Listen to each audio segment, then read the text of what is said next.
Cela m'a toujours attristé de voir combien les gens les plus sensés agissent sottement lorsqu'ils songent à se marier. Ils veulent se torturer l'esprit à chercher dans celle qui doit être leur compagne des qualités de convention 1000 petits avantages extérieurs qu'il est bien difficile de trouver réunis dans une seule personne, fût-elle accomplie d'ailleurs. C'est le comble de l'absurdité. Et qu'advient-il? C'est que ces hommes affamés de perfection arrivent à leur insu jusqu'au seuil de la vieillesse, sans s'être décidés à faire un choix, et que dès lors, ils sont condamnés à vieillir dans la solitude. Comme si la bienveillante Providence n'avait point fait un sexe pour l'autre, une moitié du genre humain pour l'autre moitié. Il est évident qu'à part quelques exceptions bizarres, le bonheur ne peut se trouver que dans l'état de mariage.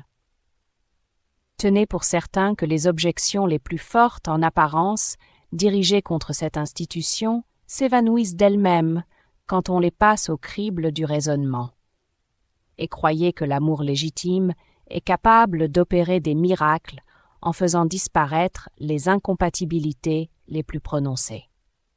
En voulez-vous un exemple personnel? J'étais précisément tel, dans ma jeunesse, que je vous conseille de ne pas être. J'étais doué d'un tact exquis et d'une sensibilité toute féminine, et je n'exagère rien en affirmant que Thomas Bullfrog était plus femme, sous ce rapport, que la plus nerveuse des petites maîtresses. La finesse de mon goût était telle, et les perfections que je voulais trouver dans celle qui porterait mon nom étaient en si grand nombre qu'il y avait gros à parier que je ne trouverais jamais une femme à mon gré. En un mot, j'étais si difficile à contenter que si quelque houri se fût donné la peine de descendre du paradis pour m'offrir sa main, il n'est pas certain que je l'eusse accepté. J'avais donc toutes les conditions requises pour vivre et mourir dans le célibat, lorsque, par le plus grand hasard du monde, étant allé faire un petit voyage dans les provinces, je fus engoué, ravi, captivé, saisi, marié, le tout en moins d'une quinzaine, à celle qui s'appelle aujourd'hui Mistress Bullfrog. Cette affaire avait été conclue si rapidement que je dus créditer ma fiancée des qualités qu'elle n'avait pas eu le temps de faire paraître et fermer les yeux sur quelques légers défauts qui n'avaient pu m'échapper. J'appris bientôt, comme on va le voir, à estimer les imperfections de Mistress Bullfrog à leur juste valeur. Le jour même où nous fûmes unis, nous louâmes 2 places dans le coupé d'une diligence pour nous rendre au siège ordinaire de mes affaires. Il n'y avait pas d'autres voyageurs, aussi étions-nous aussi libres que si j'avais loué une chaise pour notre voyage de noces. Ma femme était charmante, avec sa capote de soie verte et sa pelisse garnie de fourrure. Ses lèvres purpurines laissaient entrevoir, lorsqu'elle souriait, une double rangée de perles du plus bel Orient. Telle était l'ardeur de ma passion que, profitant de ce que nous étions aussi seuls qu'Adam et Ève dans le paradis terrestre, à peine sortis du village, je pris la liberté de dérober à ma compagne un doux baiser, profanation dont ses yeux ne semblèrent point irrités. Encouragé par cette indulgence, je relevai légèrement la capote verte sur son front blanc et poli, j'osai passer délicatement mes doigts dans les boucles brunes et soyeuses de ses cheveux, qui réalisaient à mes yeux ce que j'avais rêvé de plus idéal en ce genre. « Cher ami, me dit tendrement Mistress Bullfrog, vous allez me décoiffer. »« Non, ma douce Laura, répliquai-je, jouant toujours avec sa chevelure, votre main de fée n'enroulerait pas plus artistement une boucle que la mienne, et je me propose même le plaisir d'empapilloter chaque soir vos cheveux en même temps que les miens. »« Monsieur Bullfrog, répéta-t-elle, je vous prie de laisser mes cheveux tranquilles. » Cette fois, cela a été dit sur un ton décidé, auquel ne m'avait pas encore accoutumée la plus douce des épouses. En même temps, elle emprisonna ma main dans une des siennes pour l'éloigner du fruit défendu, et de l'autre lissa soigneusement son bandeau.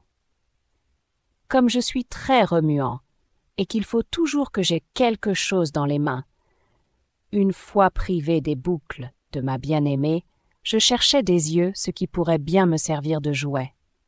Sur la banquette était un de ces élégants paniers dans lesquels les voyageuses, trop délicates pour s'asseoir à la table commune, ont l'habitude de placer de petites provisions, telles que pain d'épices, biscuits, jambon froid et autres victuailles propres à soutenir l'estomac durant la route. Soulevant donc le couvercle du panier, je glissai la main sous le journal qui en recouvrait soigneusement le contenu. « Qu'est-ce que cela, ma chère ?» m'écriai-je en voyant apparaître le goulot d'une bouteille. « Une bouteille de Calidore, » répondit ma femme, en me prenant la corbeille des mains pour la replacer sur la banquette. Il n'y avait aucun doute à émettre sur le mot que venait de prononcer ma femme, et pourtant ce Calidore sentait diablement le xérès. J'allais lui exprimer ma crainte que cette lotion ne lui gâtât le teint, lorsqu'un accident imprévu vint nous menacer inopinément de quelque chose de plus grave qu'une écorchure.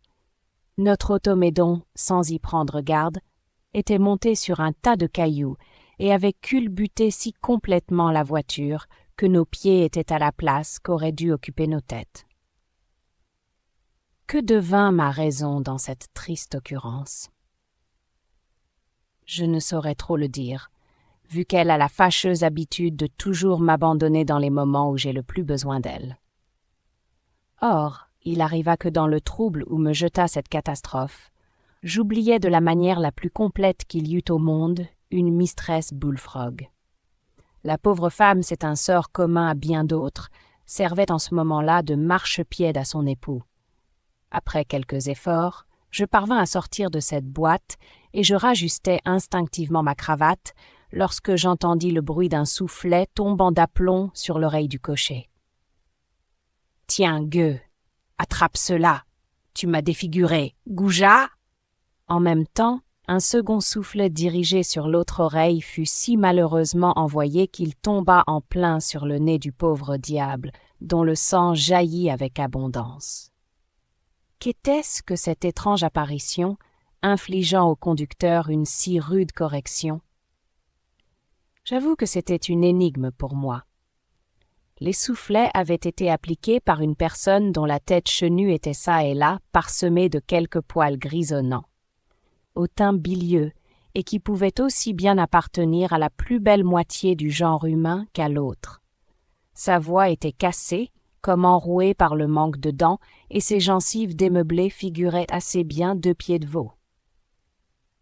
Quel pouvait être ce monstre? J'omets la circonstance la plus terrible pour moi, c'est que cet être, quel qu'il fût, avait une pelisse pareille à celle de Mistress Bullfrog, et de même qu'elle une capote verte qui, s'étant détachée par suite de la violence de ses gestes, pendait sur ses épaules. Dans ma frayeur et ma confusion d'esprit, j'imaginais que le vieux Nick avait subtilisé ma femme et s'était glissé dans ses vêtements. Et cette idée prenait d'autant plus de consistance que Mistress Bullfrog avait disparu sans qu'il restât la moindre trace de cette femme adorée. « Allons, monsieur, dépêchez-vous d'aider ce misérable à redresser sa voiture, » me dit l'apparition.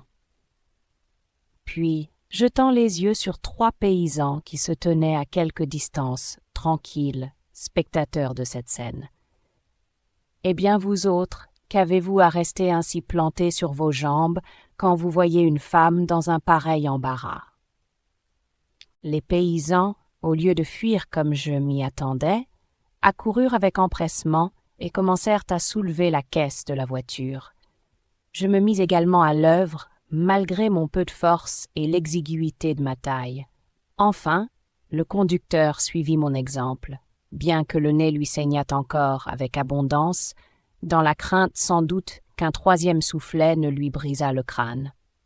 Et cependant, tout abîmé qu'était le pauvre garçon, il jetait sur moi des regards de commisération, comme si ma position avait été plus déplorable encore que la sienne. Ne pouvant m'ôter de l'idée que je rêvais tout éveillé, je guettais le moment où les roues retomberaient sur le sol pour y placer 2 doigts de la main gauche. La douleur m'eut infailliblement réveillé. « Que faisons-nous là, puisque tout est réparé ?» demanda derrière moi une voix pleine de douceur. « Merci de votre assistance, mes amis. » « Comme vous transpirez, Monsieur Bullfrog, laissez-moi essuyer votre visage. Il ne faut pas prendre cet accident trop à cœur coché. Nous sommes encore bien heureux de n'avoir point le nez cassé. »« Il paraît que le mien compte pour rien, » murmura le conducteur, en se frottant l'oreille et se tâtant le nez pour voir s'il tenait encore à son visage. « Ma foi, ajouta-t-il, je crois que cette femme est sorcière. Le lecteur ne le croira pas, et c'est cependant la plus exacte vérité. Ma femme se tenait debout à côté de moi, avec ses belles boucles d'ébène et ses rangées de perles entre des lèvres vermeilles, mieux encore avec son céleste sourire. Elle avait sans doute réussi à reprendre au monstre sa pelisse et sa capote, et c'était bien. Des pieds à la tête, l'épouse aimée que j'avais à mes côtés au moment de la culbute. Comment avait-elle disparu? Par qui avait-elle été remplacée? Depuis quand était-elle revenue? C'étaient là des problèmes trop embrouillés pour que mon pauvre cerveau pût les résoudre. Ma femme était là, ce fait seul était positif. Il ne me restait plus qu'à remonter avec elle dans la diligence et à continuer d'être son compagnon de route, non seulement durant ce voyage, mais encore pour toute ma vie. Comme le cocher fermait sur nous la portière du coupé, je l'entendis crier aux 3 paysans. « Croyez-vous qu'on soit à l'aise en cage avec un chat-tigre? » Cette question ne pouvait avoir de rapport avec ma situation. Cependant, tout déraisonnable que ce fût, mon enthousiasme était loin d'être le même que lorsque pour la première fois j'appelais mienne la chère mistress Bullfrog. C'était bien la plus douce des femmes, l'ange du bonheur conjugal, mais je craignais qu'au beau milieu d'un amoureux transport, la tête de l'ange ne fît place à celle du fantôme. Je me rappelais involontairement ce conte dans lequel une fée paraît tantôt sous la figure d'une belle femme, tantôt sous les traits d'un monstre hideux, et je regardais Mistress Bullfrog dans l'attente de quelque effroyable transformation. Pour distraire mon esprit de cette affreuse pensée, je ramassai le journal qui couvrait les provisions et sur lequel, en se brisant, la bouteille de Calidore avait laissé des traces non équivoques du liquide qu'elle contenait. Ce journal avait 2 ou 3 ans de date, cependant j'y découvris, en le parcourant, un article de plusieurs colonnes qui attira singulièrement mon attention. C'était un procès, et il s'agissait d'une promesse de mariage dont on demandait la nullité. Au nombre des preuves à l'appui et autres documents se trouvaient de brûlants extraits d'une correspondance amoureuse. La fille abandonnée avait comparu en personne devant la cour pour montrer au juge quelle était l'ingratitude de son amant, eu égard aux preuves d'amour qu'il avait reçues d'elle. Elle concluait à des dommages-intérêts que sa partie aimait mieux payer que de supporter, sa vie durant, l'affreux caractère de la plaignante. En lisant le nom de cette dernière, un horrible soupçon traversa mon esprit.